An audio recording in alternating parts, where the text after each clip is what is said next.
Part 1. You will hear a representative from a train company talking to a woman about her train journey.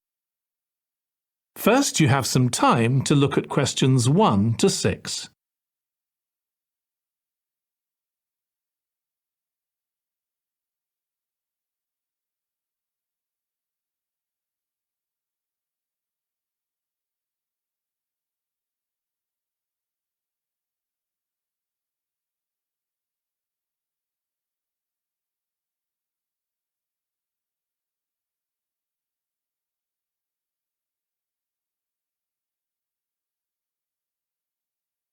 Now listen carefully and answer questions 1 to 6. Hello, do you mind if I ask you some questions about your journey today? We're doing a customer satisfaction survey. Yes, OK. I've got about 10 minutes before my train home leaves. I'm on a day trip. Great, thank you. So, first of all, could you tell me your name? It's Sophie Bird. Thank you. And would you mind telling me what you do? I'm a journalist. Oh, really? That must be interesting. Yes, it is. So, was the reason for your visit here today work? Actually, it's my day off. I came here to do some shopping. Oh, right. But I do sometimes come here for work. OK. Now, I'd like to ask some questions about your journey today, if that's OK. Yes, no problem. Right. So, can you tell me which station you're travelling back to? Stormforth, where I live. Can I just check the spelling? Staunfirth?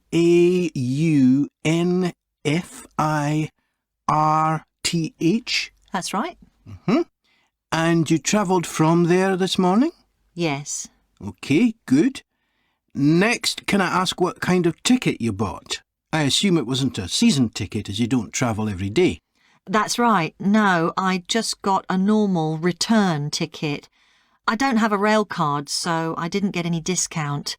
I keep meaning to get one because it's a lot cheaper. Yes, you'd have saved 20% on your ticket today. So you paid the full price for your ticket? I paid £23.70. OK.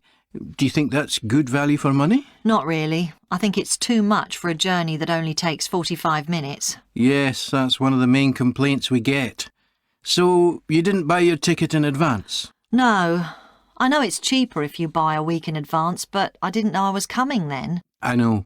You can't always plan ahead. So, did you buy it this morning? No, it was yesterday. Right. And do you usually buy your tickets at the station? Well, I do usually, but the ticket office closes early and I hate using ticket machines. I think ticket offices should be open for longer hours. There's always a queue for the machines and they're often out of order. A lot of customers are saying the same thing. So, to answer your question, I got an e-ticket online. Before you hear the rest of the conversation, you have some time to look at questions 7 to 10.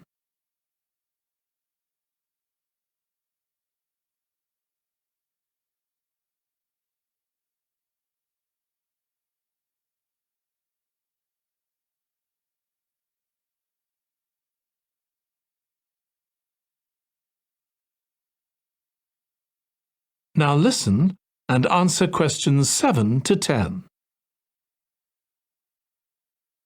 OK, thank you.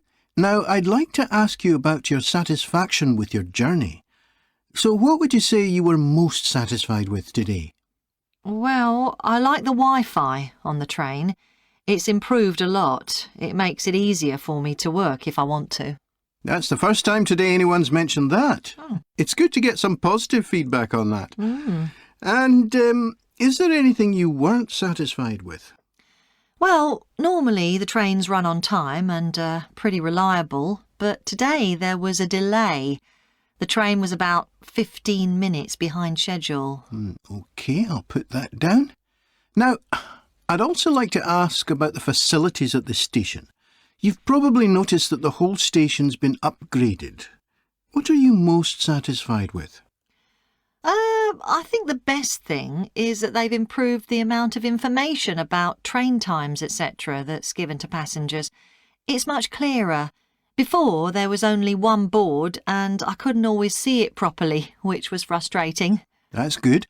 And is there anything you're not satisfied with? Let's see. I think things have generally improved a lot. The trains are much more modern and I like the new cafe. But one thing is that there aren't enough places to sit down, especially on the platforms. OK. So I'll put seating down, shall I, as the thing you're least satisfied with? Yes, OK.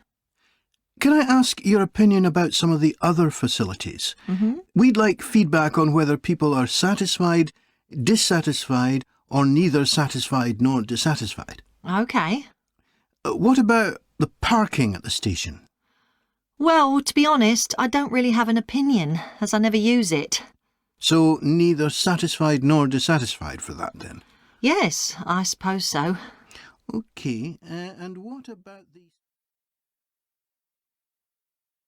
That is the end of part 1. You now have 1 minute to check your answers to part 1.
Part 2. You will hear the chair of a committee on park facilities addressing her local town council about changes that have been made to the park. First, you have some time to look at questions 11 to 16.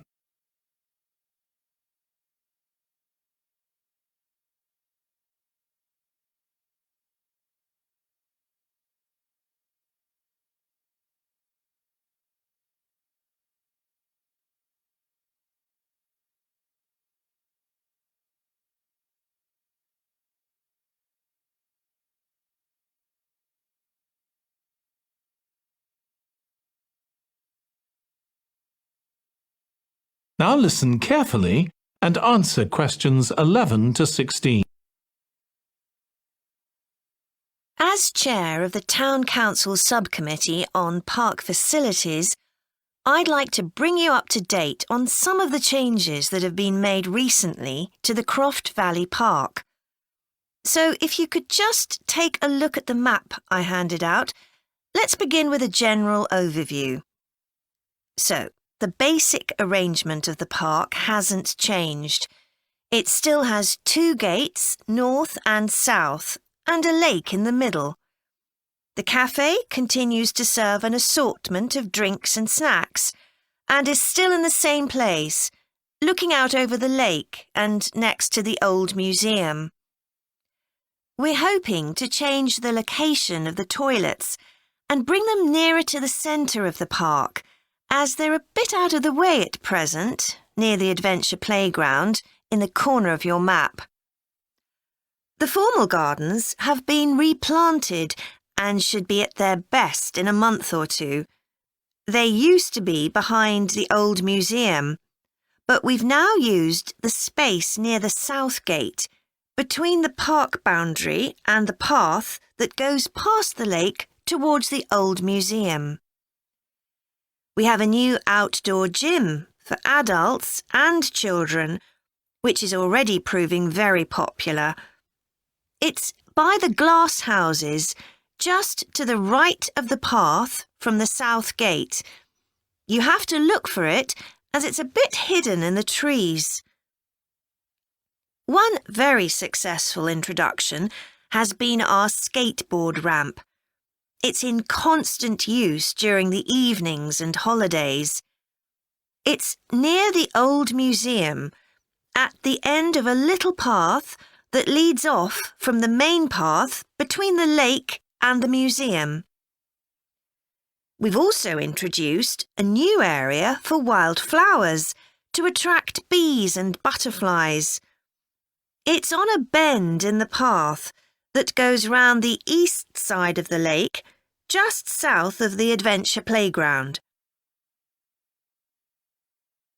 Before you hear the rest of the presentation, you have some time to look at questions 17 to 20.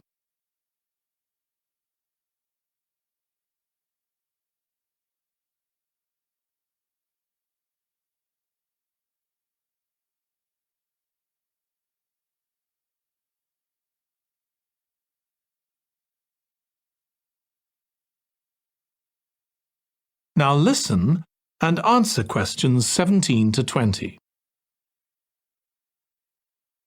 Now, let me tell you a bit more about some of the changes to Croft Valley Park.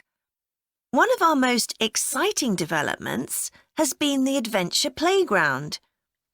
We were aware that we had nowhere for children to let off steam and decided to use our available funds to set up a completely new facility in a large space to the north of the park.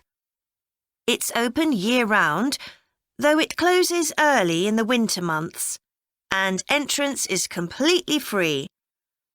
Children can choose whatever activities they want to do, irrespective of their age.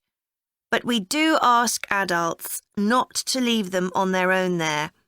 There are plenty of seats where parents can relax and keep an eye on their children at the same time.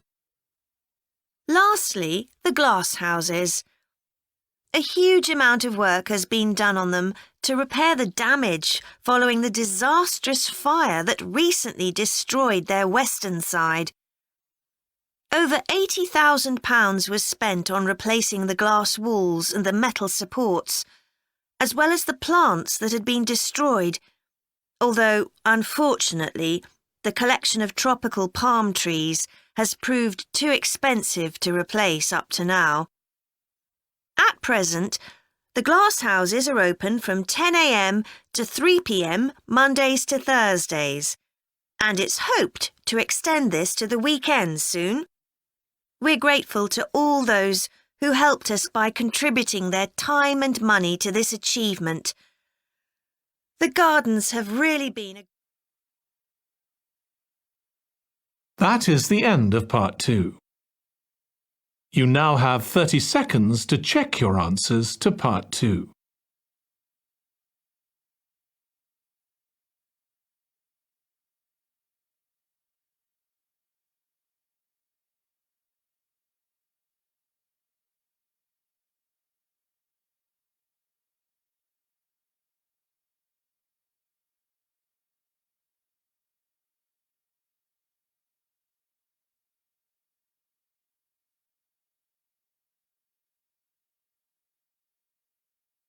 Part 3.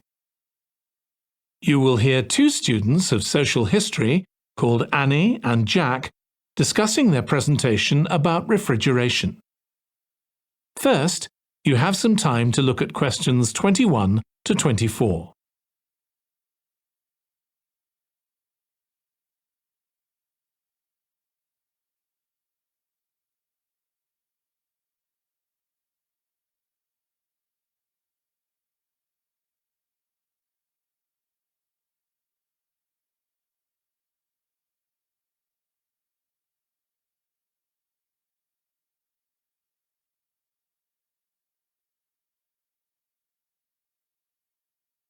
Now listen carefully and answer questions 21 to 24. OK, Jack.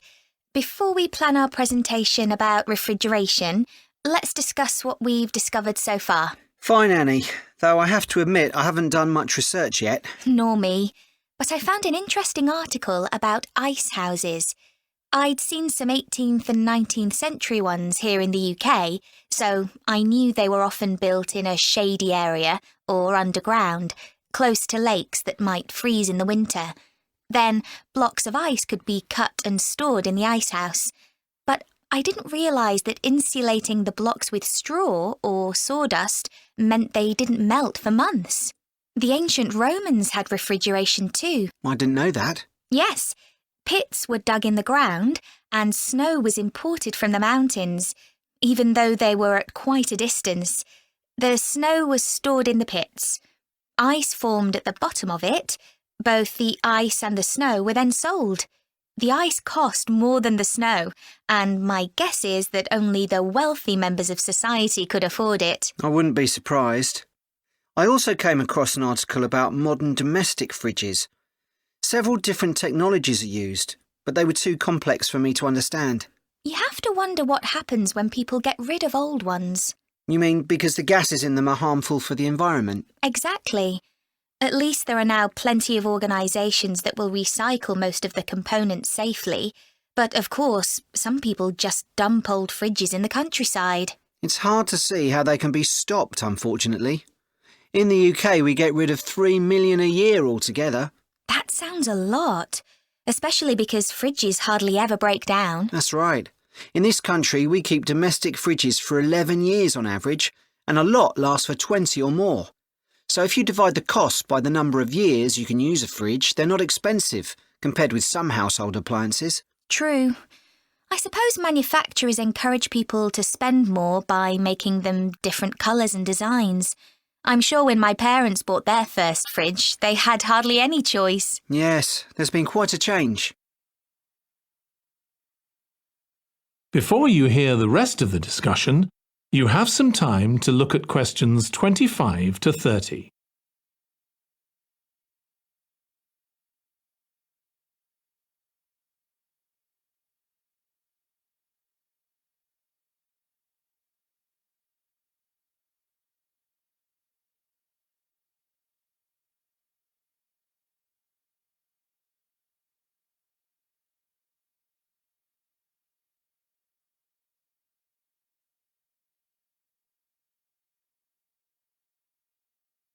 Now listen and answer questions 25 to 30. Right, let's make a list of topics to cover in our presentation and decide who's going to do more research on them. Then later we can get together and plan the next step. OK. How about starting with how useful refrigeration is and the range of goods that are refrigerated nowadays? Because, of course, it's not just food and drinks. No, I suppose flowers and medicines are refrigerated too. And computers. I could do that, unless you particularly want to. No, that's fine by me. What about the effects of refrigeration on people's health? After all, some of the chemicals used in the 19th century were pretty harmful, but there have been lots of benefits too, like always having access to fresh food. Do you fancy dealing with that? I'm not terribly keen, to be honest. Nor me. My mind just goes blank when I read anything about chemicals. Oh, all right then. I'll do you a favour. But you owe me, Jack. OK. What about the effects on food producers? Like farmers in poorer countries being able to export their produce to developed countries. Something for you, maybe? I don't mind. It should be quite interesting. I think we should also look at how refrigeration has helped whole cities. Like Las Vegas, which couldn't exist without refrigeration because it's in the middle of a desert. Right. I had a quick look at an economics book in the library that's got a chapter about this sort of thing. I could give you the title if you want to do this section. Not particularly, to be honest. I find economics books pretty heavy going as a rule. OK, leave it to me then. Thanks. Then there's transport and the difference that refrigerated trucks have made. I wouldn't mind having a go at that. Don't forget trains too. I read something about milk and butter being transported in refrigerated railroad cars in the USA right back in the 1840s. I hadn't thought of trains. Thanks. Shall we have a separate section on domestic fridges? After all, they're something everyone's familiar with. What about splitting it into two? You could investigate 19th and 20th century fridges, and I'll concentrate on what's available these days, and how manufacturers differentiate their products from those of their competitors. OK, that'd suit me. That is the end of part 3. You now have 30 seconds to check your answers to part 3.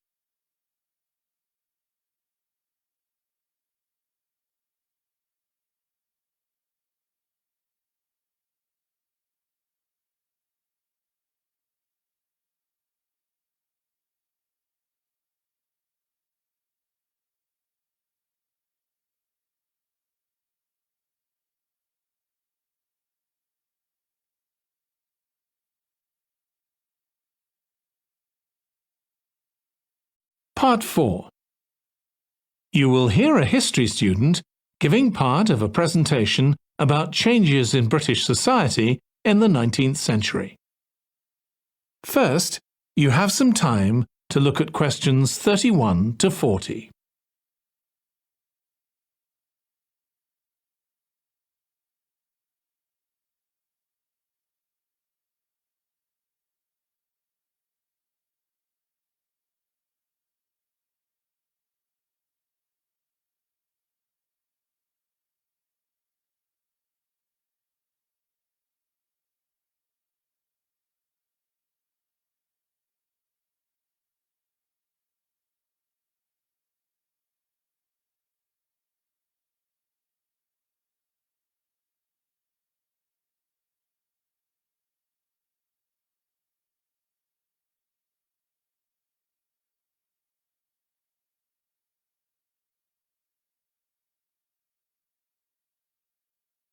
Now listen carefully and answer questions 31 to 40.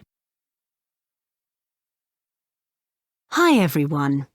In this session, I'll be presenting my research about the social history of Britain during the Industrial Revolution.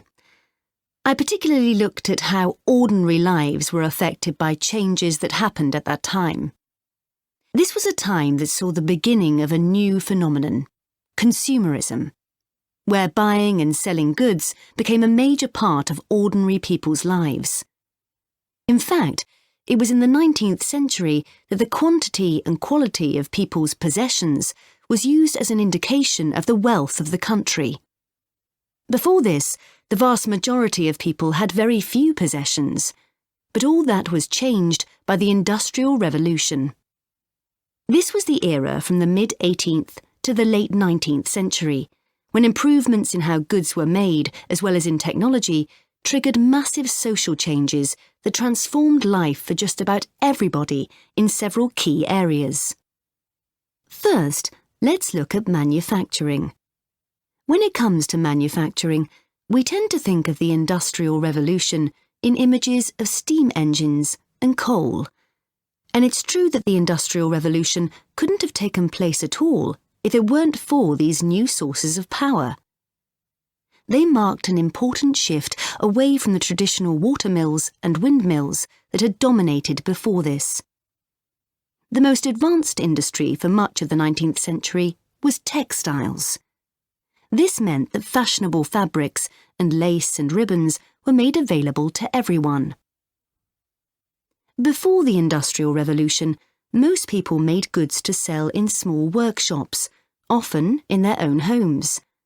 But enormous new machines were now being created that could produce the goods faster and on a larger scale, and these required a lot more space. So large factories were built, replacing the workshops and forcing workers to travel to work. In fact, large numbers of people migrated from villages into towns as a result.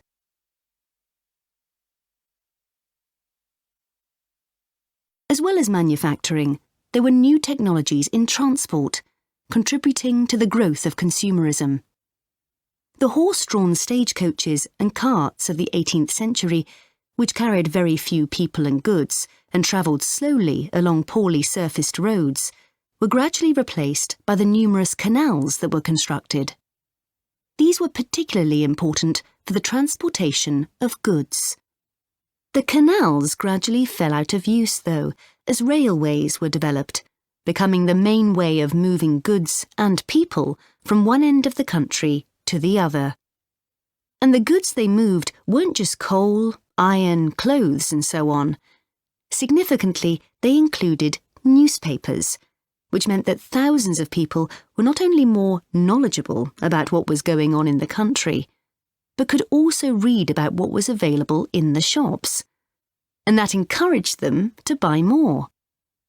So faster forms of transport resulted in distribution becoming far more efficient.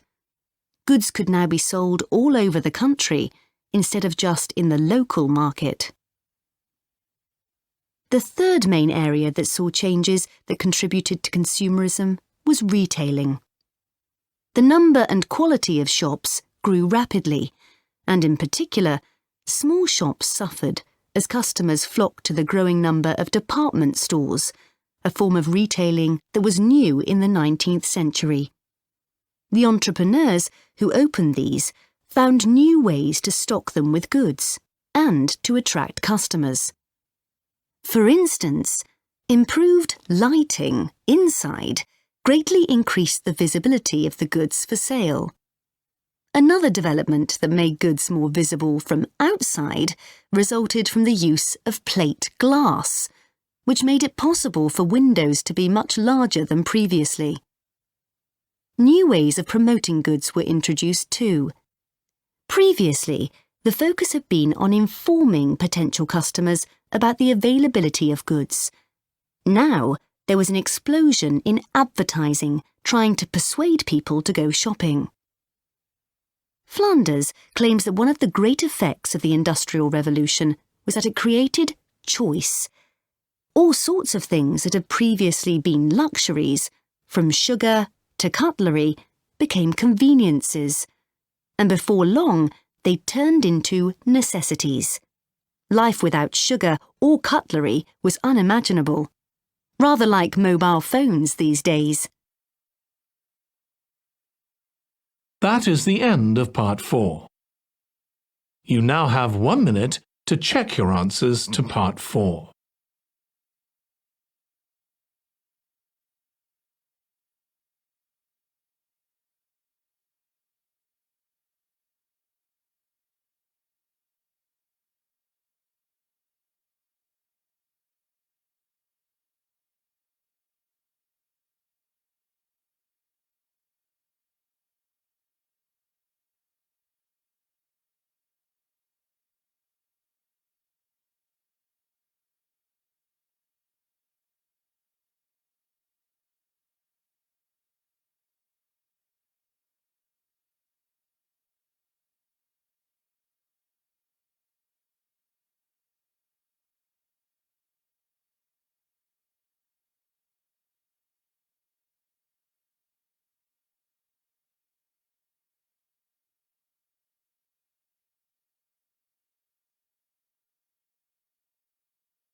That is the end of the listening test. In the IELTS test, you would now have 10 minutes to transfer your answers to the answer sheet.